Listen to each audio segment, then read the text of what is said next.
ബിസ്മില്ലാഹിർ റഹ്മാനിർ റഹീം. ഉസ്താദ് എന്ന് പറഞ്ഞാൽ ഒരു സാധാരണ മനുഷ്യനല്ല. പണ്ഡിതന്മാർ പലരും ഇവിടെ ഉണ്ട്. പക്ഷെ അതിനൊക്കെ അപ്പുറത്തുള്ളൊരു ഉസ്താദിനെ പലപ്പോഴും ഞാൻ കണ്ടിട്ടുണ്ട്, ഞാൻ മനസ്സിലാക്കിയിട്ടുണ്ട്. ഉസ്താദിൻ്റെ മുരട്ടിലേക്ക് പോകുമ്പോൾ വണ്ണം കൂടി വരികയാണ്. ഒരു യഥാർത്ഥ മരത്തിൻ്റെ കാമ്പും കാതിരുമുള്ള ഒരു വൃക്ഷത്തിൻ്റെ സ്വഭാവം അങ്ങനെയാണ്. മുരട്ടിലേക്ക് പോകുമ്പോൾ അതിന് കാതലും വണ്ണവും കൂടിക്കൊണ്ടേയിരിക്കും. ആ ഒരു വസ്ഫാണ് ഉസ്താദിനുള്ളത്. ഒക്കെ കുറേ അറിയുന്ന ആളാണ് ഞാൻ. ഉസ്താദ് സാധാരണ പറയാറുണ്ടായിരുന്ന അവിടുത്തെ രണ്ട് മശായിഖന്മാർ, ഒന്ന് എല്ലാം കൊണ്ടും മുത്തസിഫായ ബഹുമാനപ്പെട്ട സയ്യിദ് മർഹൂം സയ്യിദ് അബ്ദുറഹ്മാൻ അസ്ഹരി തങ്ങൾ, നബറല്ലാഹു മർഖദഹു. മറ്റൊന്ന് കേരളത്തിൻ്റെ അഭിമാനവും സ്വകാര്യ അഹങ്കാരവുമായിരുന്ന പണ്ഡിത കുലപതി മർഹൂം ഷെയ്ഖ് ഹസൻ ഹസറത്ത്, നബറല്ലാഹു മർഖദഹുമ. അവർ രണ്ടുപേരും, പിന്നെ അവരുടെ മശായിഖന്മാരെന്ന് പറഞ്ഞാൽ അതങ്ങനെ പരന്നു കിടക്കുകയാണ്. പിന്നെ എക്സ്പ്രസ് ഹൈവേയാണ്. അപ്പം ഞാൻ എന്ത് ചെയ്തു, നിസ്കാരം കഴിഞ്ഞ പാടന്നെ ഈസ്വാലു സവാബായിട്ട് ഉസ്താദിനും അവിടുത്തെ മശായിഖന്മാർക്കും വേണ്ടിയിട്ട് ഓതി ഹദിയ ചെയ്ത് തവസ്സുലാക്കിയിട്ടാണ് ഇറങ്ങിയത്. പടച്ചോനെ, കുറച്ച് ദൂരമുള്ള യാത്രയാണ്. പിന്നെ തക്കു പറഞ്ഞിരുന്നു, കാരണം പല ഉസ്താദന്മാരൊക്കെ വരുന്നതാണ്. ഏകദേശം ളുഹുറോട് കൂടി തന്നെ കാര്യങ്ങളൊക്കെ എനിക്കറിയാം. ഇവിടുത്തെ ഉറുഫായത്തുകളൊക്കെ വളരെ, ഇപ്പം നേരത്തെ ഫതഹുദ്ദീൻ മൗലവി പറഞ്ഞതുപോലെ വലിയ വിഷയം ചെറിയ സമയം. ഇവിടെ പ്രോട്ടോകോൾ അനുസരിച്ച് ചില ഉസ്താദന്മാർക്കൊക്കെ സംസാരിക്കേണ്ടി വരും. അപ്പോൾ ഏതായാലും ആ സമയത്ത് തന്നെ അവിടെ എത്തിക്കണം പടച്ചോനെ എന്ന് പറഞ്ഞിട്ടാണ് ഞാൻ ഇറങ്ങുന്നത്. ഇറങ്ങാൻ സമയത്താണ് ഒരു ഫോണ് വരുന്നത്. എൻ്റെ അയൽവാസി നല്ലവനാണ്, ചെറുപ്പക്കാരനാണ്. ഞാനുമായിട്ടൊരു 1-2 വയസ്സിൻ്റെ തഫാവുത്തേ ഉള്ളൂ. അവന് ക്യാൻസർ ആയിരുന്നു. പള്ളിയുമായിട്ടൊക്കെ നല്ല ബന്ധമുള്ള ഒരു മുഹിബാണ്. ആലിമൊന്നുമല്ല, പക്ഷേ മുഹിബാണ്. പള്ളിയിലൊക്കെ എപ്പോഴും ഉണ്ടാകും, തറാവീഹിനും മറ്റൊക്കെ ഉണ്ടാകും. ഇമാമിന് റക്അത്ത് പിഴച്ചാൽ പോലും തനബ്ബുഹ് ചെയ്യുന്ന ആളാണ് ഇയാൾ. അപ്പം അവൻ മരിച്ചു എന്ന് പറഞ്ഞൊരു ഫോണ് വന്നു. അത് അള്ളാഹുവിൻ്റെ ഒരു ഖളാ ആണ്. കാരണം കള്ളം പറയാൻ പാടില്ല. ഞാൻ വണ്ടിയിൽ കയറുന്ന മുന്നേ ഫോണ് വരികയാണെങ്കിൽ ഞാൻ എന്താ പറയാ, മരിച്ചു എന്ന് ഫൂല് വന്നാൽ ഞാൻ അവിടെ പോകേണ്ടി വരും. അക്കല്ലൊരു ചുരുങ്ങിയതൊരു 10-20 മിനിറ്റ് അവിടെ പോകും. അവിടെ ഉള്ളവരൊക്കെ എൻ്റെ സുഹൃത്തുക്കളും മറ്റുമാണ്. ഇവനാണെങ്കിലും എൻ്റെ മുഖറബായ ഒരു സുഹൃത്തു. അപ്പോഴേ സാമാന്യ മര്യാദ എന്ന നിലയിൽ ഒരു 10-15 മിനിറ്റ് ഞാനവിടെ തങ്ങേണ്ടി വരും. അതൊക്കെ സ്വാഭാവികമാണ്. പക്ഷെ അള്ളാഹുവിൻ്റെ വിധി കൃത്യസമയത്ത് തന്നെ ഇവിടെ എത്തിക്കലായിരുന്നു. ഞാൻ വണ്ടിയിൽ കയറി, വണ്ടി ഇങ്ങനെ ചാരുമായിട്ടേ ഉള്ളൂ, അപ്പോഴാണ് ഫോണ് വരുന്നത്. തങ്ങളെങ്ങനെ ആൾ മരിച്ചു. അപ്പം ഞാൻ പറഞ്ഞു, ഞാൻ കുറേ ദൂരെയാണ്, ഞാൻ സഫറിലാണ്, കള്ളം പറഞ്ഞിട്ടില്ല, കാരണം ഞാൻ വാഹനത്തിലാണ്. അപ്പോഴ് അള്ളാഹു സുബ്ഹാനഹു വ തആല, ഒക്കെ ഉസ്താദിൻ്റെ ഔസാഫുകളാണ്. ഉസ്താദിനിങ്ങനെ കാണാത്ത അറിയാത്ത ഒരുപാട് സ്വഭാവമുണ്ട്. ഈ സദസ്സ് മുഴുവൻ, ഈ സ്ഥാപനവും മുഴുവൻ ഉസ്താദിൻ്റെ കറാമത്താണ്. ഇതിപ്പോൾ ഇങ്ങനെ നടന്നു പോകുന്നു. എങ്ങനെ നടത്തുന്നു എന്ന് ചോദിച്ചാൽ ഇതിൻ്റെ അഡ്മിനിസ്ട്രേഷൻ ബഹുമാനപ്പെട്ട മുഹമ്മദ് മൗലവി, അവിടുത്തെ പ്രിയപ്പെട്ട മകനാണ്. ഇപ്പോൾ നിങ്ങൾ തസ്തിക എന്താണ് ഇവിടെ? ചെയർമാൻ, അബ്രാർ ട്രസ്റ്റിൻ്റെ പരമാധികാരി എന്നാണ് ഇപ്പോൾ ഇതിൻ്റെ മകന. എങ്ങനെ നടത്തിക്കൊണ്ടുപോകുന്നു എന്ന് ഞാൻ ചിലപ്പോൾ സ്വകാര്യമായിട്ട് ചോദിക്കാറുണ്ട്. അത് ചോദിക്കണമല്ലോ, അതറിഞ്ഞുകൂടാ തങ്ങൾ. അതങ്ങനെ ഇൻഫിയാരായിട്ട് ഇതുവരെ കുറച്ചൊക്കെ ഒരു സ്വാഭാവികമായ അസൗകര്യങ്ങളൊക്കെ ഉണ്ടാകും എന്നല്ലാതെ എന്തെല്ലാം പ്രതിസന്ധികൾ തരണം ചെയ്തു. കോവിഡ് അതൊക്കെ വലിയൊരു ഒരു വെല്ലുവിളിയായിരുന്നു. അതൊക്കെ അതിജയിച്ച് ഇന്നും അൽഹംദുലില്ലാ. ഇപ്പം നേരത്തെ ഫതഹുദ്ദീൻ മൗലവി സൂചിപ്പിച്ചതുപോലെ ഇത്രയും മുത്തഅല്ലിമീങ്ങൾക്ക് വിഭവസമൃദ്ധമായ ആഹാരം നൽകി, ഇത്രയും ഇവിടെ ഖിദ്മ ചെയ്യുന്ന മഹാന്മാരായ ഉസ്താദന്മാർക്ക് അവർക്ക് വേണ്ടുന്ന വളീഫകളും മറ്റൊക്കെ കൊടുത്തിട്ട് ഈ സ്ഥാപനം ഇങ്ങനെ മുന്നോട്ട് കൊണ്ടുപോകുന്നത് ഇവരാരുടെയും ഫഖ്റല്ല, ഉസ്താദിൻ്റെ നീയത്തിൻ്റെ ശുദ്ധിയാണ്. അള്ളാഹു ഖിയാമത്ത് വരെ നിലനിർത്തുമാറാവട്ടെ. ആമീൻ. അതൊക്കെ ഓർത്തിട്ടാണ് ഞാനങ്ങോട്ട് ഓടിപ്പോകുന്നത്. തക്കു വിഷയം പറഞ്ഞുകൊണ്ട് അബ്റാറിൽ മൗലൂദ് നടക്കും റബീഉൽ അവ്വൽ മാസത്തിൽ. വിളിച്ചപ്പോൾ ഞാൻ ചോദിച്ചു, പള്ളിയിൽ വെച്ചാണോ പരിപാടി നടത്തുന്നത്, ഹാളിൽ വെച്ചാണോ? തക്കൂനൊരു പക്ഷെ അതിൻ്റെ മകനെ ലാഹിറ തിരിഞ്ഞിട്ടുണ്ടാവുള്ളൂ. തക്കൂനെന്നല്ല ആർക്കും അത്ര തിരിയുള്ളൂ. തക്കു പറഞ്ഞു ഇവിടെ വെച്ചാണ്, ഹാളിൽ വെച്ചാണ് തങ്ങൾ. പക്ഷെ ഞാൻ കരുതിയത് എൻ്റെ ഖയാലിലുള്ള അബ്റാറിലെ മൗലൂദ് കഴിഞ്ഞു പോയത് പള്ളിയിൽ വെച്ച് ആ മിഹ്റാബിൻ്റെ അടുത്ത്. ഞാനിങ്ങനെ തസവൂറാക്കുകയാണ് ആ കഴിഞ്ഞ കുറേ മൗലൂദുകൾ. ഞാനിങ്ങനെ സംസാരിക്കും, എൻ്റെ യമീനിലായിരിക്കും ഇതുപോലെ ഉസ്താദ് കുറച്ചും കൂടി അപ്പുറത്ത്. ഉസ്താദ് ഇങ്ങനെ കസേരട്ടിരിക്കുന്നുണ്ടാവും. ആ സംസാരം തുടങ്ങുമ്പോഴൊക്കെ ഉസ്താദ് ഇങ്ങനെ മുഖത്തേക്ക് നോക്കും. പിന്നെ കുറച്ച് കഴിഞ്ഞ് നോക്കുമ്പോൾ ഉസ്താദ് അങ്ങനെ നല്ല ഉറക്കിലായിരിക്കും. പ്രായം കുറേ ആയതല്ലേ. അപ്പം എൻ്റെ ദിഹീനിലുള്ളത് ആ ഒരു ഉസ്താദും മൗലൂദുമാണ്. ഇപ്പോഴും ഞാൻ മനസ്സിലാക്കുന്നത് പ്രത്യക്ഷത്തിൽ ഉസ്താദിൻ്റെ ജസദും ജിസ്മും ഇവിടെ ഇല്ലെങ്കിലും റൂഹ് കൊണ്ട് ഉസ്താദിൻ്റെ സാന്നിധ്യം ഇവിടെയുണ്ട്. അള്ളാഹു ഈ സദസ്സിൻ്റെ എല്ലാ മഹത്വങ്ങളും അവിടുത്തെ ഖബറിലേക്ക് ബർസഖിയായ ലോകത്തേക്ക് എത്തിച്ചു കൊടുക്കുമാറാവട്ടെ. റഹമുറാഹിമായ റബ്ബെ, ഉസ്താദിൻ്റെ എല്ലാ ഹസനാത്തുകളും നീ കബൂൽ ചെയ്യണേ അള്ളാഹ്. ഇതിനെ ആത്മാർത്ഥമായി സ്നേഹിച്ചിരുന്ന മറ്റൊരു താല്പര്യങ്ങൾക്കും വേണ്ടിയല്ല. ബഹുമാനപ്പെട്ട ഷേഖ് ഹസൻ ഹസരത്ത് റഹിമഹുല്ല അവിടുത്തെ വിഷയങ്ങൾ പറഞ്ഞ കൂട്ടത്തിൽ ഒരു ഉസ്താദ് പറഞ്ഞിട്ടുണ്ട്, എന്തോ കാര്യങ്ങൾക്ക് വേണ്ടിയിട്ട് ചുറ്റിക്കറങ്ങി ഒരു ദിവസം ഹസരത്ത് ഹസനിയിലാണെന്ന് തോന്നുന്നു അല്ലേ, ഹസനിയിലാണ് അന്ന് അദ്ദേഹത്തിൻ്റെ സ്റ്റേ. ആരുടെ? ബഹുമാനപ്പെട്ട ഹസരത്തിൻ്റെ. അപ്പം ഹസരത്ത് ഉസ്താദിനെ വിളിച്ചു, മൂസ മൗലവി, നാളെ മാസം റബീഉൽ അവ്വൽ 29, ഇന്നിപ്പോൾ 28, നാളെ 29. അപ്പോൾ നാളൊരു പക്ഷേ ഷക്കിൻ്റെ ദിവസമാണ്, മാസം കാണാം കാണാതിരിക്കാം. ഇന്ന് ഏതായാലും യക്കീനാണ് റബീഉൽ അവ്വലാണ്, പകലാണ് പറയുന്നത്. അപ്പോഴ് ഇന്ന് രാത്രി നല്ല ഒരു മൗലൂദ് ഇവിടെ നടത്തണം. ഹസനിയിൽ വെച്ചാണെന്ന് തോന്നുന്നു. ഞാൻ സ്മരണയിൽ എഴുതിയിട്ടുണ്ട് ആ കാര്യം. ഉസ്താദ് എന്നോട് ശരിക്ക് പറഞ്ഞു തന്നൊരു സംഭവമാണ്. നല്ല ഒരു മൗലൂദ്. ഏത് ആഹാരമാണ് ഉണ്ടാക്കുന്നത് നിങ്ങൾ ഉണ്ടായിക്കോളൂ. പക്ഷെ അതിൽ നിങ്ങളാരും ഒന്നും പൈസയും മറ്റും കൂട്ടരുത്. അത് എൻ്റെ വക ഞാൻ നിയ്യത്ത് വെച്ചിട്ടുണ്ട്. നല്ല ആഹാരം, അഷ്റഫുൽ ഖൽക്കിൻ്റെ പേരിലുള്ള മൗലൂദാണ്. അവിടെ ബുഖുരും ലുബ്ധും പാടില്ല, കഞ്ചൂസാവാൻ പാടില്ല. നല്ല ലാവിഷായിട്ട് അതെത്ര ചെയ്താലും അത് കൂടൂല. നല്ല ആഹാരം ഉണ്ടാക്കിയിട്ട് നല്ല ഒരു മൗലൂദ് നടത്തണം ഇൻഷാ അല്ലാഹ്. അപ്പം അതിന് പറ്റിയ നല്ല മുഅ്മിനീങ്ങളായ കുറേ ആളുകളൊക്കെ വിളിച്ചിട്ട് ശരിക്കും മൗലൂദ് അറിയുന്ന ആളുകൾ, അങ്ങനെ അന്ന് രാത്രി മൗലൂദൊക്കെ നടത്തി അതിന് വന്ന ചെലവുകളൊക്കെ ചോദിച്ചു ഉസ്താദിനോട്. ഉസ്താദ് ശിഷ്യനാണല്ലോ. അതിൽ നിങ്ങൾ ഒരു പൈസ പോലും കൂട്ടാൻ പാടില്ല, ഒക്കെ മിൻ ഇന്ദി, എൻ്റെ വകയാണ്. അതെല്ലാം എന്നെ ഏൽപ്പിച്ചിട്ട് പറഞ്ഞു, നമ്മൾ ഈ പരിപാടിയിൽ പങ്കെടുത്ത ആളുകൾ എത്ര പേരുണ്ടാകും? ഏകദേശം നമ്മൾ എന്തെങ്കിലുമൊക്കെ കൊടുക്കാൻ പറ്റിയ ആളുകൾ, അവരുടെ അതതൊന്ന് പറയണം. അപ്പോൾ അവരുടെ അതത് ഞാൻ പറഞ്ഞു, ഇങ്ങനെ എണ്ണിയിട്ട് ഞാൻ പറയാമെന്ന് പറഞ്ഞിട്ട് ഞാനിങ്ങനെ എണ്ണി നോക്കിയിട്ട് 25 or 30 പേരുടെ ഒരു അതത് പറഞ്ഞു. ഒരു കഷ്ടിച്ചൊരു 30 ആൾ വരും.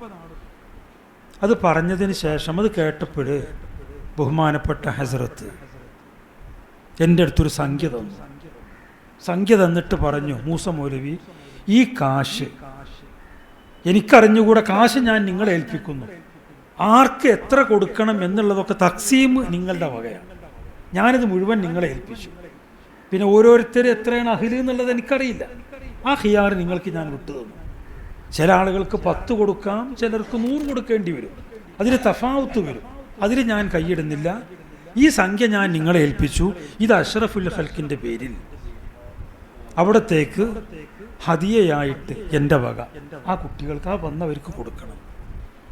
ഇതായിരുന്നു ഉസ്താദ്. മാത്രമല്ല അങ്ങനെ പല ആളുകളെ പറ്റിയും. ഇപ്പോൾ മർഹൂം കാഞ്ഞാർ മൂസ മൗലാന മർഹൂം വഫാത്തായി പോയി. അദ്ദേഹത്തെ പറ്റി ഉസ്താദ് ഒരിക്കൽ പറഞ്ഞിട്ടുണ്ട്. ചിലർക്കൊക്കെ ഒരു തുഹമത്തൊക്കെ ഉണ്ടാകും. അങ്ങനൊന്നുമല്ല തങ്ങളെ. മൂപ്പര് മൗലൂദിൻ്റെ കാര്യത്തിൽ, അഷ്റഫുൽ ഖൽക്കിനോടുള്ള ഹുബ്ബിൻ്റെ കാര്യത്തിൽ വളരെ കണിശത പാലിച്ചിരുന്ന ആളായിരുന്നു. ചില സമയത്ത് മൂപ്പരിങ്ങനെ ജമാഅത്തിന് പോകുന്ന ആളാണ്, അറിയാലോ. ചിലപ്പോൾ റബീഉൽ അവ്വലിലൊന്നും മൂപ്പര് നാട്ടിലുണ്ടാവില്ല. ആര്? മൂസ മൗലാന. അങ്ങനെ റബീഉൽ അവ്വലിൽ മൂപ്പര് ഔട്ടിലായിരിക്കും, വിദേശത്തോ മറ്റോ ആയിരിക്കും. വന്നാൽ എനിക്ക് വിളിക്കും. ഞാൻ ഹസനയിലുണ്ടാകും, എനിക്ക് വിളിക്കും. അടുത്ത സുഹൃത്താണ്. എന്നോട് പറയും, മൂസ മൗലവി റബീഉൽ അവ്വൽ കഴിഞ്ഞു, ഞാൻ റബീഉൽ അവ്വൽ ഇവിടെ ഉണ്ടായിരുന്നില്ല. ഞാൻ ഉംറക്ക് സൗദിയിലും പിന്നെ വേറെന്തോ ആവശ്യങ്ങൾക്ക് വേണ്ടിയിട്ട് ജമാഅത്തായിട്ട് ഒമാനിലും ഇമാറാത്തിലൊക്കെ ആയിരുന്നു. 1-2 മാസമായി ഞാൻ പോയിട്ട്. അപ്പോൾ റബീഉൽ അവ്വലിൽ വീട്ടിൽ മൗലൂദ് നടത്താൻ കഴിഞ്ഞിട്ടില്ല. സംഗതി റബീഉൽ അവ്വലൊക്കെ കഴിഞ്ഞു പോയി, പക്ഷെ ഖളാ വീട്ടു. അപ്പം ഞാൻ അതുവഴി വരുന്നുണ്ട്. വരുമ്പോൾ നമുക്ക് നല്ല അരി വാങ്ങിയിട്ട്, നല്ല അരി, എറണാകുളത്ത് അവൈലബിളായ ഏറ്റവും മുന്തിയ അരി, ആ അരി വാങ്ങിയിട്ട് നല്ല ആടിനെ വാങ്ങിയിട്ട് ആട് ബിരിയാണി വെച്ചിട്ട് മൗലൂദ് നടത്തണം. എന്നിട്ട് ആ മുഹിബ്ബീങ്ങൾക്കൊക്കെ മുഅ്മിനീങ്ങൾക്കൊക്കെ തഖ്സീം ചെയ്യണം. ഉസ്താദ് നേരിട്ട് പറഞ്ഞു. ശറഫലനാമു ആയിരിക്കണം എന്ന് ഉസ്താദ്. അപ്പം ഇങ്ങനെയൊക്കെ മൗലൂദിനെ കുറിച്ച് ഒരു നിലപാടുണ്ടായിരുന്ന ആളുകളാണ് ബഹുമാനപ്പെട്ട ഉസ്താദും ഉസ്താദിനെ സ്നേഹിക്കുന്നവരും. അപ്പം അങ്ങനെയുള്ള ആളുകൾ ഉസ്താദിന് വലിയ പിരിശാണ്. അഷ്റഫുൽ ഖൽക്കിനെ എല്ലാ അർത്ഥത്തിലും സ്നേഹിച്ചിരുന്ന ഒരാളായിരുന്നു ബഹുമാനപ്പെട്ട ഉസ്താദ്. അത് കാണുന്നുണ്ട്. അതിൻ്റെ നതീജയാണ് ഇപ്പോൾ ഈ കാണുന്ന സ്ഥാപനങ്ങൾ. ജീവനേക്കാൾ അവിടുത്തെ സ്നേഹിക്കുന്ന ഈ ഫത്ഹുദ്ദീൻ മൗലവിയെ പോലുള്ള ശിഷ്യൻ. അപ്പോൾ ഉസ്താദ് സംഗതി മരിച്ചാലും ഉസ്താദ് നടത്തിക്കൊണ്ടിരുന്ന ആ ഒരു ദഅവ അതിങ്ങനെ പോയിക്കൊണ്ടിരിക്കുകയാണ്. ഇത് അള്ളാഹു ചെയ്ത വലിയൊരു ബർക്കത്താണ്. അള്ളാഹു ഇത് ഖിയാമത്ത് വരെ നിലനിർത്തി കൊടുക്കുമാറാവട്ടെ. പിന്നെ ഇപ്പോൾ അടുത്ത കാലത്ത് എന്താണ് മജ്ലിസിൻ്റെ പേര്? മജ്ലിസുർ റഹ്മ. അതിനെക്കുറിച്ച് ഞാൻ കേട്ടിരുന്നു. നമ്മുടെ വണ്ടിപ്പെരിയാർ മൂപ്പര് സദസ്സിലുണ്ടോ? ഇല്ല. വണ്ടിപ്പെരിയാർ ഇസ്മായിൽ ബാക്കവിയൊക്കെയാണ് അതിൻ്റെ ആളുകൾ. വണ്ടിപ്പെരിയാർ എന്നോട് എപ്പോഴും പറയും, തങ്ങളെ പിന്നെ ഉസ്താദ് മജ്ലിസുർ റഹ്മനെ പറ്റിയൊക്കെ പറയും. അപ്പം ഞാനത് കേട്ടിട്ടേ ഉള്ളൂ. അത് ഇങ്ങനെ മജ്ലിസുർ റഹ്മ ഉണ്ട് എന്നേ കേട്ടിട്ടുള്ളൂ. മജ്ലിസുർ റഹ്മ എന്താണെന്ന് എനിക്കറിയില്ല. അപ്പം അതിൻ്റെ ഒരു ആവശ്യമായിരുന്നു, എന്താണ് ഈ മജ്ലിസുർ റഹ്മ? ഉസ്താദാണല്ലോ അത് കോർവ് ചെയ്തത്. അപ്പോൾ അടുത്ത് എവിടെയായിരുന്നു തക്കു? അപ്പം ഞാനൊരു പരിപാടിക്ക് പോയല്ലോ, ഈരാറ്റുപേട്ട. അപ്പം ഈരാറ്റുപേട്ടയിൽ അതിൻ്റെ ഒരു വാർഷികം ഉണ്ടായിരുന്നു, മജ്ലിസുർ റഹ്മയുടെ വാർഷികം. നമ്മുടെ തക്കു എല്ലാം ഉണ്ടായിരുന്നു. നിങ്ങളാരെങ്കിലും ഉണ്ടായിരുന്നോ? ഇല്ല, തക്കുണ്ടായിരുന്നു. പിന്നെ അങ്ങനെ കുറച്ച്, പിന്നെ നമ്മളെ അഷറഫ് മൗലവി, ഇങ്ങനെ ആ ഭാഗത്തുള്ള കോട്ടയം ജില്ലയുടെ പരിപാടി, കോട്ടയം ജില്ലയുടെ വാർഷികം. അപ്പം അവരെന്നെ ക്ഷണിച്ചു. ഞാൻ ഇപ്പറഞ്ഞ പോലെ വളരെ താല്പര്യത്തോടു കൂടി, എനിക്കറിയാം ഉസ്താദ് അങ്ങനെ കോർവ ചെയ്യുന്നുണ്ടെങ്കിൽ അത് മറ്റ് താല്പര്യങ്ങൾക്ക് വേണ്ടിയല്ല. ഉസ്താദ് ഇതിലൊക്കെ വലിയ വിശ്വാസമുള്ള ആളും, പിന്നെ ഗുരുത്വം വാങ്ങേണ്ടവരിൽ നിന്ന് വാങ്ങേണ്ട സമയത്ത് വാങ്ങിയ ആളുമാണ് ഉസ്താദ്. ഈ ഗുരുത്വം എന്ന് പറഞ്ഞാൽ അങ്ങനെയാണ്. ജമ്മുൽ ജവാമിയിൽ പറയുന്നുണ്ട് ഉസൂലിൻ്റെ ഒരു നിയമം, മുറാഅത്തുൽ ആദാബി ഔലാമിൻ മുറാഅത്തിൽ അഹ്കാം. അത് ഉസൂലിൻ്റെ ഒരു കായിദയാണ്. ആദാബ്, നമ്മൾ ഈ അദബ് എന്ന് പറയില്ലേ, മുറാഅത്തുൽ ആദാബി ഔലാമിൻ മുറാഅത്തിൽ അഹ്കാം. അഹ്കാമിനേക്കാൾ തഖ്ദീം ചെയ്യണം ഏതിനെ? ആദാബിനെ. അത് ഉസൂലിൻ്റെ നിയമമാണ്, അഹ്ലുസുന്നയുടെ നിയമമാണ്. ഉസ്താദിൻ്റെ ജീവിതത്തിൽ അത് ബിൽഫിലിൽ നമ്മൾ കണ്ടിരുന്നു. ഇപ്പോൾ ഉദാഹരണത്തിന് ജുമുഅ, ഈ ജുമുഅൻ്റെ സദസ്സ് എന്നൊക്കെ പറഞ്ഞാൽ നമ്മളതിനെക്കുറിച്ച് പഠിച്ചിട്ടുണ്ട്. അതിരാവിലെ പോകുന്നവർക്ക് ഒട്ടകത്തിൻ്റെ കൂലി അങ്ങനെ പറയുന്നുണ്ടല്ലോ. ഓരോന്ന് പറഞ്ഞിട്ട് അവസാനം പോകുന്ന ആൾക്ക് എന്തിൻ്റെ കൂലിയാണ്? കോഴിമുട്ടയുടെ കൂലി.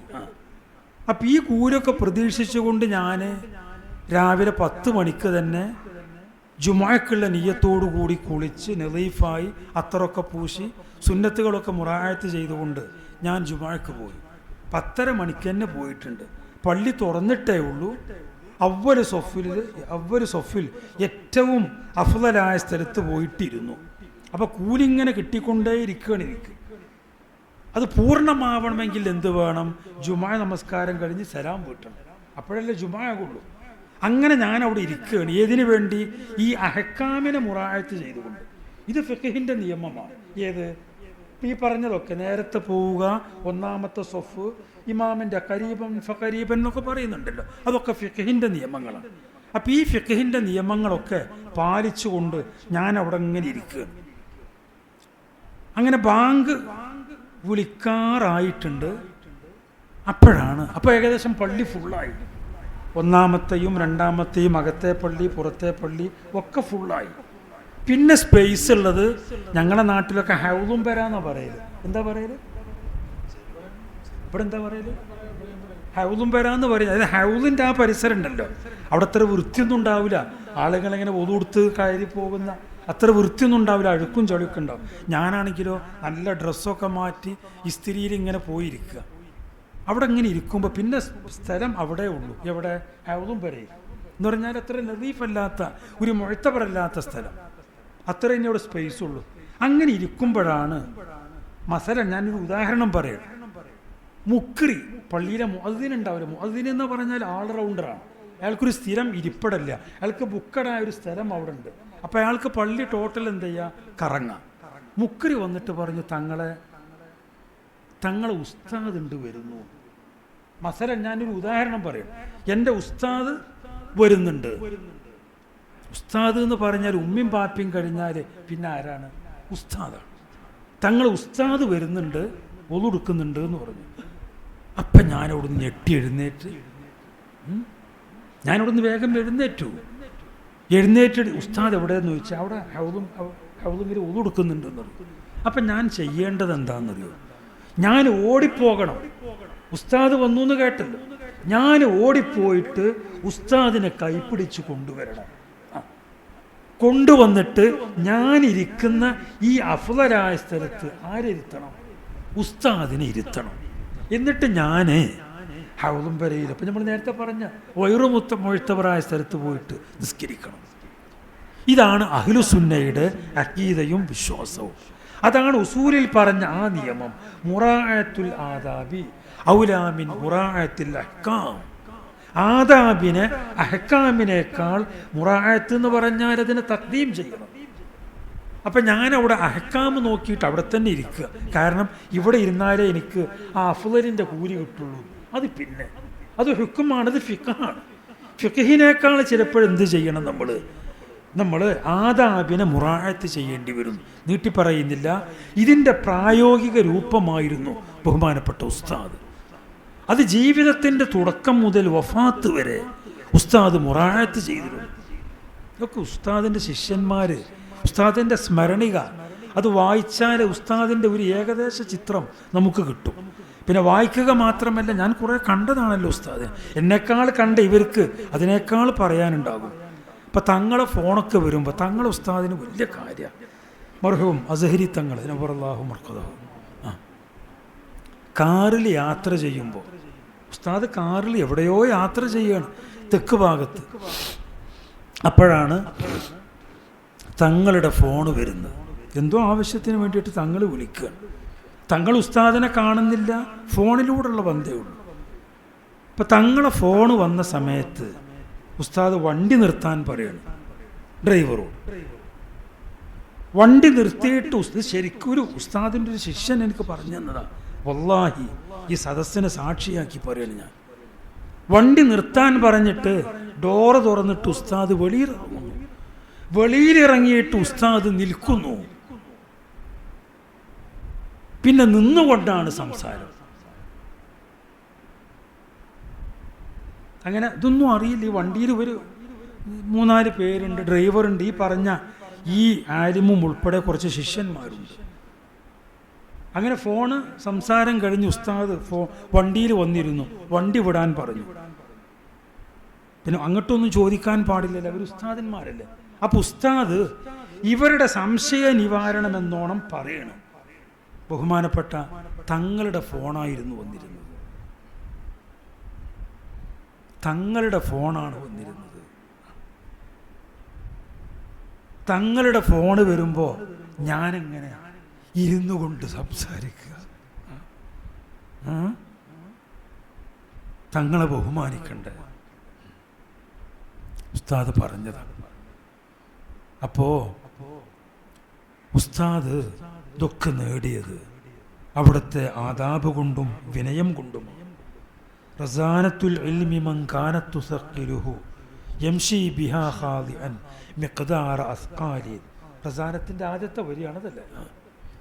ഇൽമു കൂടും തോറും വിനയം കൂടും എന്നാണ്. ഉസ്താദിന്റെ ഈ മുഴുവൻ വിജയങ്ങൾക്കും നിദാനം ഉസ്താദിന്റെ വിനയവും ഉസ്താദിന്റെ താഴ്മതയുമായിരുന്നു. അങ്ങോരാരാണെന്ന് അങ്ങോർക്ക് അറിയില്ല. സത്യം അങ്ങനെയാണ്. ഉസ്താദിന്റെ കതിറും അളവൊന്നും ഉസ്താദിന് അറിയില്ല. ഈ കുട്ടി ചെന്നാലും ഉസ്താദ് വളരെ വിനയത്തോടു കൂടി പുഞ്ചിരിച്ചേ സംസാരിക്കുള്ളൂ. ആ പുഞ്ചിരി അത് ചിരിക്കേണ്ടിടത്ത്, അല്ലാതെ ഒളവ് വരേണ്ട സ്ഥലത്ത് ഉസ്താദ് ശക്തിയായിട്ട് ഒളവുണ്ട് ഉസ്താദിന്. അതുകൊണ്ട് അതൊക്കെ സ്മരണയിൽ പറയുന്നുണ്ട്. സാധാരണഗതിയിൽ ഉസ്താദിൻ്റെ അടുത്ത് ഒരാൾ ചെല്ലുമ്പോൾ ഉസ്താദ് ചിരിച്ചേ സംസാരിക്കുള്ളൂ.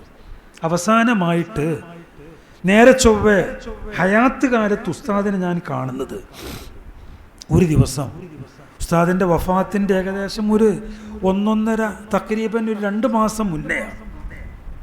അല്ലാഹുവിൻ്റെ ഒരു ഖളാ ആണ്. പെട്ടെന്നൊരു ദിവസം ഉസ്താദിൻ്റെ ഫോണ് വരുന്നു എനിക്ക്. ഞാൻ വീട്ടിലാണ്. അപ്പോൾ വീട്ടിൽ നിന്ന് കുട്ടികൾ ആരാണ് അറ്റൻഡ് ചെയ്ത് ഫോൺ വിളിക്കുന്നത്. അപ്പോൾ പറഞ്ഞു വടുതലെന്ന് ഉസ്താദിൻ്റെ വീട്ടിൽ നിന്നാണ്. ഞാൻ ഫോൺ എടുത്തു. അപ്പോൾ പറഞ്ഞു ഉപ്പ ഇവിടെ ഉണ്ട്, ഉസ്താദ് ഇവിടെ ഉണ്ട്, ഉപ്പാക്ക് എന്തോ തങ്ങളോട് പറയാനുണ്ട്. അങ്ങനെ ഞാൻ ഫോൺ കൊടുക്കാൻ പറഞ്ഞു. ഉസ്താദ് സംസാരിച്ചു.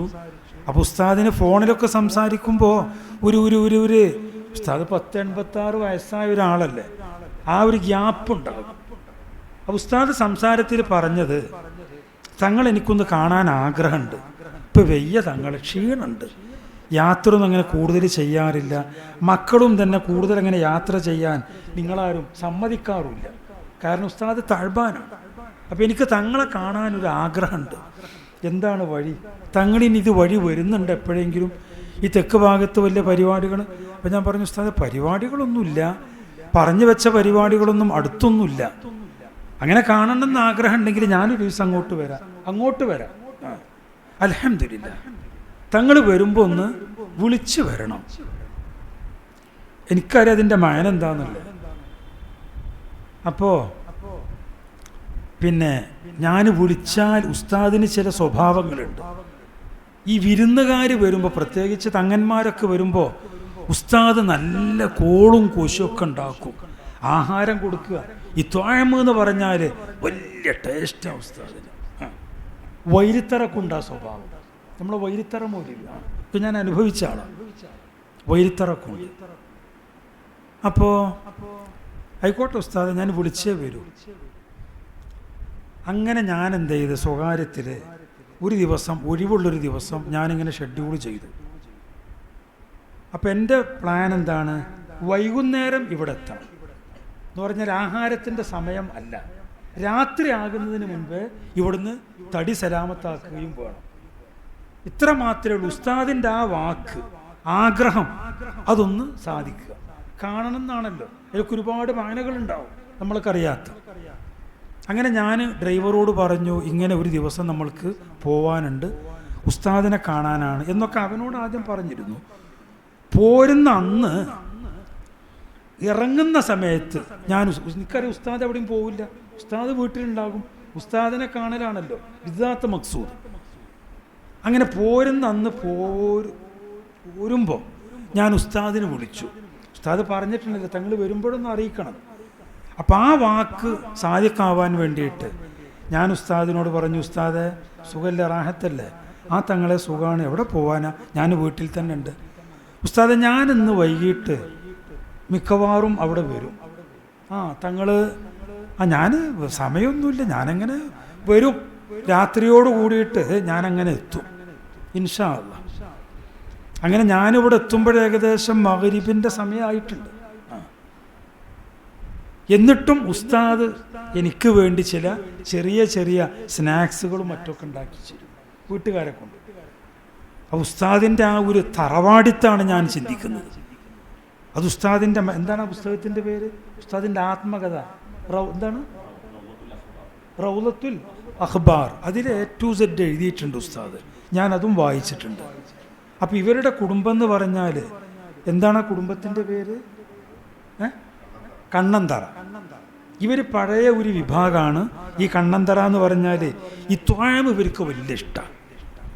ഈ മൗലൂദ്, അതുപോലെ തന്നെ ഉലമാ സാദാത്യങ്ങൾക്കൊക്കെ ആഹാരം കൊടുക്കുക, അവരെ ഭക്ഷിപ്പിക്കുക, സൽക്കരിക്കുക, അത് ആ കുടുംബത്തിൻ്റെ ഒരു സ്വഭാവമാണ്. അപ്പം ആ ഒരു തറവാടിത്തം ഉസ്താദിനുണ്ട്.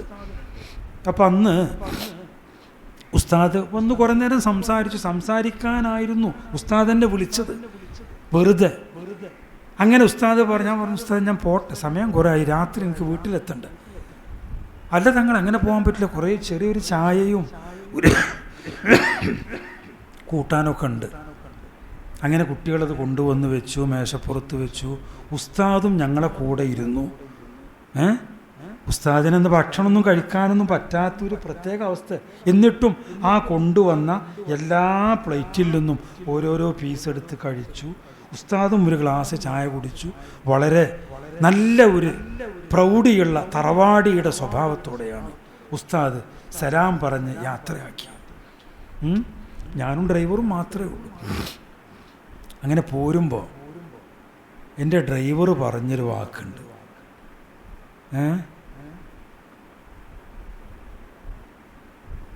മൂപ്പരേറ്റ് 5 മിനിറ്റ് ഇങ്ങനെ സംസാരിച്ചാൽ തന്നെ നമ്മളെ മനസ്സിൻ്റെ എല്ലാ വിഷമങ്ങളും പോകും. മോട്ടിവേറ്റ് ചെയ്യൊന്നും വേണ്ട, വെറുതെ 5 മിനിറ്റ് ഇങ്ങനെ അങ്ങോരുടെ കൂടെ ഇരുന്ന് സംസാരിച്ചാൽ തന്നെ എത്രയോ കാലത്തേക്കുള്ള പോസിറ്റീവ് എനർജി നമുക്ക് കിട്ടും.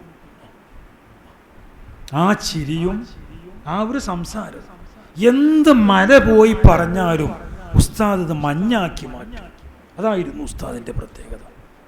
നിങ്ങളിപ്പോൾ ഏത് വലിയ സങ്കീർണ വിഷയം, നിങ്ങൾ അരട്ടുന്ന വിഷയം, അത് നിങ്ങൾ ഉസ്താദിനോട് ബയാൻ ചെയ്യാൻ ഒരു പക്ഷെ 1.5 മണിക്കൂറൊക്കെ പിടിക്കും. ആ പ്രതിസന്ധി, ഈ പ്രതിസന്ധി, അത് സാമ്പത്തികമായിരിക്കാം, സ്ഥാപനത്തിൻ്റെതായിരിക്കാം, കുടുംബപരമായിരിക്കാം, ഏത് വിഷയമാവട്ടെ, അയ്യുഹാൽ അതിങ്ങനെ മൂപ്പര് ഉസ്താദ് ഇങ്ങനെ ചിരിച്ചിട്ട് ഇങ്ങനെ കേൾക്കും. കേട്ടിട്ട് ചെറിയ ഒരു സിമ്പിളായ മറുപടി അതേ ഉണ്ടാവുള്ളൂ. അതെല്ലാം ഷാമിലായിരിക്കും. അത് കേൾക്കലോടുകൂടി ഈ പറഞ്ഞ ആളുടെ എല്ലാ പ്രതിസന്ധികളും അതിന് ഹല്ലായി മാറും. അത് അല്ലാഹു സുബ്ഹാനഹു വ തആല കൊടുത്ത ഒരു തൗഫീഖായിരുന്നു. പറഞ്ഞു വന്നത് അതൊക്കെ ബഹുമാനപ്പെട്ട അവിടുത്തെ മശായിഖന്മാരുടെ പ്രത്യേകതയായിരുന്നു. അപ്പം ഈ പറഞ്ഞ ബഹുമാനപ്പെട്ട ഹസറത്തും ബഹുമാനപ്പെട്ട തങ്ങളും പിന്നെ അങ്ങനെ അങ്ങനെ അങ്ങനെ പോയിട്ട് ഒരുപാട് ആളുകളുണ്ട്. ഹറമിലുള്ള മശായിഖന്മാർ, ഉസ്താദ് ആത്മകഥയിൽ എഴുതുന്നുണ്ട്. അതൊക്കെ പല പല മശായിഖന്മാരെടുത്തും കൈപിടിച്ചിട്ട് തങ്ങൾ കൊണ്ടുപോയിട്ടുണ്ട് ഹറമിലൊക്കെ. ഇതെൻ്റെ പ്രിയപ്പെട്ട മുരീദാണ്, എൻ്റെ ശിഷ്യനാണ്, നല്ല മനുഷ്യനാണ്, സ്വാലിഹായ മനുഷ്യനാണ്, എന്തെങ്കിലും കൊടുക്കണം എന്ന് പറഞ്ഞ് തങ്ങൾ കൊണ്ടുപോകുന്നത് ലോകപ്രസിദ്ധരായ, കൈ ഉയർത്തിയാൽ താഴ്ത്തുന്നതിന് മുൻപേ ഇജാബത്ത് ലഭിക്കുന്ന മഹാന്മാരായ മശായിഖന്മാർ. കേരളത്തിലെ പണ്ഡിതന്മാരൊന്നും അവരെ കണ്ടിട്ട് കാഴ്ച പോകട്ടെ കേട്ടിട്ട് പോലുമില്ല. തങ്ങൾക്ക് അവരൊക്കെ നേരിട്ടറിയാം. ഐദറൂസി എന്ന് പറഞ്ഞാൽ അവർക്കൊക്കെ ശരിക്ക് സുഹൃത്തുക്കളാണ്. അങ്ങനെയുള്ള വലിയ വലിയ വലിയ തങ്കപ്പെട്ട മണിമുത്തുകളുടെ അടുത്താണ് ഉസ്താദിനെ ഹജ്ജ് വേളയിലും മറ്റൊക്കെ തങ്ങൾ പിടിച്ചു കൊണ്ടുപോകുന്നത്. അപ്പം തങ്ങളിൽ നിന്ന് ഇനി എന്ത് കിട്ടാനാ ഉസ്താദിന്? ഇതിനപ്പുറം കിതാബ് മാത്രമല്ല. കിതാബ് എന്ന് പറഞ്ഞാൽ അറബി ഭാഷ അറിയുന്ന കുറച്ച് ഓതി പഠിച്ച ഒരാൾക്കൊക്കെ കിതാബ് കിട്ടും. മനസ്സിലായില്ലേ? ഏത് ഫന്നിലും മാഹിര്യങ്ങൾ എടുത്തുനിന്ന് പഠിച്ചാൽ. പക്ഷെ അതിനപ്പുറമുള്ള നമ്മൾ നേരത്തെ പറഞ്ഞ ഉസൂലിൽ പറഞ്ഞ ആദാബ് അത് കിട്ടാൻ കുറച്ച് വിഷമം വേണം. ഇപ്പം നേരത്തെ ഫതഹുദ്ദീൻ മൗലവി പറഞ്ഞൊരു വാക്കുണ്ട്, അത് വലിയ ഹദീസാണ്. അന്ധനായ മനുഷ്യൻ പിന്നെ അഷ്റഫുൽ ഖൽക്കിന്റെ ഹദറത്തിൽ വന്ന് പറഞ്ഞല്ലോ പിന്നെ കാഴ്ചയുടെ കാര്യം. അപ്പം തങ്ങൾ പറയുന്നുണ്ട് പിന്നെ ഒന്നുകിൽ നിങ്ങൾ ക്ഷമിക്കുക, അല്ലെങ്കിൽ നിങ്ങൾ ദുആ ചെയ്യുക. അപ്പം അദ്ദേഹം ദുആന്റെ ഭാഗം ഖിയാറാക്കിയത് അഷ്റഫുൽ ഖൽക്കിനെ കാണുക എന്ന ആ ഒരു തൗഫീഖിന് വേണ്ടിയാണ്. അതിരിക്കട്ടെ, വിശുദ്ധ ഖുർആനിൽ 2 സ്ഥലത്ത് അല്ലാഹു ക്ഷമയെപ്പറ്റി പറയുന്നുണ്ട്. ഈ ക്ഷമ എന്ന് പറഞ്ഞാൽ അത് വല്ലാത്തൊരു സംഭവമാണ്, പറയാൻ വളരെ എളുപ്പമാണ് അല്ലേ? 2 സ്ഥലത്ത്, ഒന്ന് ആരെപ്പറ്റിയാണ്? മറ്റേ സഹറത്ത്, മൂസാ നബി അലൈഹിസ്സലാമുമായിട്ട് ഫൈറ്റിന് വന്ന, മത്സരത്തിന് വന്ന സാഹിര്യങ്ങൾ. ആ സാഹിര്യങ്ങളൊക്കെ വലിയ ചരിത്രമാണ്. ഇതിപ്പോൾ അതിന് പറ്റിയ സദസ്സല്ല. ആ സാഹിര്യങ്ങളൊക്കെ നിമിഷ നേരം കൊണ്ടാണ്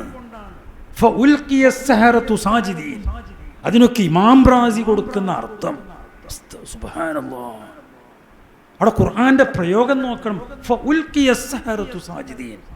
നിമിഷ നേരം കൊണ്ടാണ് ഈ പച്ച കാഫിരീങ്ങളായ സാഹിര്യങ്ങൾ ഔലിയാക്കളായി മാറുന്നത് അല്ലേ? മൂസാ നബിയുമായിട്ട് മത്സരത്തിന് വന്ന സാഹിര്യങ്ങൾ നിമിഷ നേരം കൊണ്ട് മുഅ്മിനീങ്ങൾ മാത്രമല്ല ഔലിയാക്കളായി മാറുകയാണ്. അവര് നടത്തിയ ദുആ എന്താണ്? റബ്ബനാ അഫ്രി അലൈനാ സബ്റൻ വതവഫനാ മുസ്ലിമീൻ അല്ലേ? അവരുടെ ദുആ ഇതാണ്.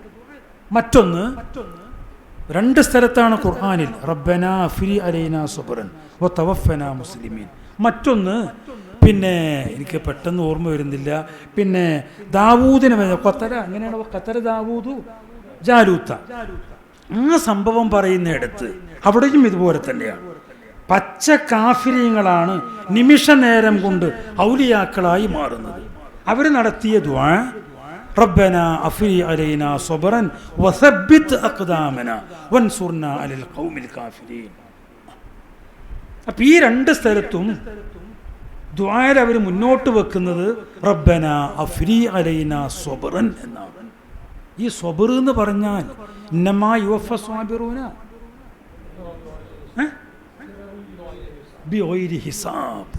ഖുർആന്റെ നസ്സാണ് ഇതൊക്കെ. ഇതിനൊക്കെ വലിയ അർത്ഥമുണ്ട്. റാസി പോലുള്ള തഫ്സീറുകളൊക്കെ മറിച്ച് നോക്കുമ്പോഴാണ് ഖുർആനാണല്ലോ, അതിലെ ഒരു നുക്ത പോലും നമ്മൾ വേസ്റ്റായി കളയാൻ പാടില്ല. ഖുർആൻ എന്ന് പറഞ്ഞാൽ ഇതൊരു വലിയ സംഭവമാണ്. നമുക്കിതിനെപ്പറ്റി ഒന്നും അറിഞ്ഞിട്ടില്ല. ഇത്രയും വലിയ തഫ്സീറുകൾ എഴുതിയ മുഫസ്സിരീങ്ങൾ, ഇപ്പോൾ ആയിരക്കണക്കിന് തഫ്സീറുകളുടെ കൂട്ടത്തിൽ ലോകത്ത് എണ്ണം പറഞ്ഞ 2 തഫ്സീറുകൾ, ഒന്ന് ബഹുമാനപ്പെട്ട ഇമാം റാസി തങ്ങളുടെ തഫ്സീറുൽ കബീർ, മറ്റൊന്ന് ഇമാം സമഖ്ശരി തങ്ങളുടെ കശാഫ്. ബാക്കിയുള്ള ആയിരക്കണക്കിന് തഫ്സീറുകളൊക്കെ ഇതിൻ്റെ തഹ്തിലാണ്. ഈ കശാഫ് എന്നുള്ള പേര് തന്നെ, ആ തസ്മിയത്തിൽ തന്നെ അതിൻ്റെ അർത്ഥമുണ്ട്. കശാഫ് എന്നാണ്, ഫഅല വസനാണ് കശ്ഫിൻ്റെ. എന്താ കശാഫിൻ്റെ അർത്ഥം? കശ്ഫ് ചെയ്യുക. അപ്പം ഈ കശാഫ് ഇറങ്ങിയതോടുകൂടിയാണ് ഖുർആന്റെ ഒരുപാട് നിഖാബുകൾ, അസ്റാറുകൾ മനുഷ്യരറിയുന്നത്. ഞാൻ പറഞ്ഞു വരുന്നത്, ഉസ്താദൊക്കെ ക്ഷമ കൊണ്ട് സബർ കൊണ്ട് നേടിയതാണ് ഇത്രയും വലിയ മഹത്വവും ഈ പദവിയും. അല്ലാഹു സുബ്ഹാനഹു വ തആല അതൊക്കെ കബൂൽ ചെയ്യുമാറാവട്ടെ. നമ്മൾ പറഞ്ഞാൽ പോരാ, ഉസ്താദിൻ്റെ ബർസഖിയായ ജീവിതം അള്ളാഹു വളരെ വളരെ സന്തോഷത്തിലാക്കി കൊടുക്കുമാറാവട്ടെ. സ്വർഗം കണ്ടു കിടക്കുന്ന ഭാഗ്യവാന്മാരുടെ കൂട്ടത്തിൽ ഉസ്താദിനെയും അവിടുത്തെ മാതാപിതാക്കൾ, അവിടുത്തെ പ്രിയപ്പെട്ട ഭാര്യമാർ, ഒരു ഭാര്യയല്ല അല്ലേ, എത്ര പേര് വഫാത്തായിട്ടുണ്ട്? 2 പേര്. ഇവരൊക്കെ മക്കളുണ്ട്, ഭാര്യമാര്, ഉസ്താദുമായി ബന്ധപ്പെട്ട അവിടുത്തെ മശായിഖന്മാർക്കെല്ലാം അള്ളാഹു ഈ സൗഭാഗ്യം പ്രദാനം ചെയ്യുമാറാവട്ടെ.